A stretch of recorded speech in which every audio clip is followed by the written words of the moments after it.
Time now for a look at some of the major stories from around the world.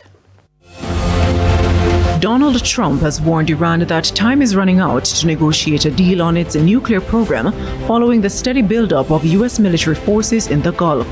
The U.S. president said a massive armada was moving quickly with great power, enthusiasm and purpose towards Iran, referring to a large U.S. naval fleet. In response, Iran's foreign minister said the country's armed forces were ready with their fingers on the trigger to immediately and powerfully respond to any aggression by land or sea. Iran insists its nuclear program is entirely peaceful and has repeatedly denied accusations by the U.S. and its allies that it is seeking to develop nuclear weapons.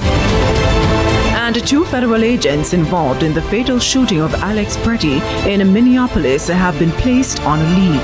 Pretty, a U.S. citizen, was shot and killed on Saturday in an incident which has sparked ongoing protests. Meanwhile, U.S. President Donald Trump warns Minneapolis Mayor Jacob Frey is playing with fire after Frey said Minneapolis does not and will not enforce federal immigration laws.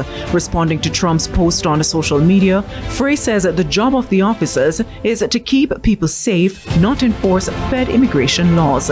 And those were the top stories from around the world. I'm Mackenzie Robinson.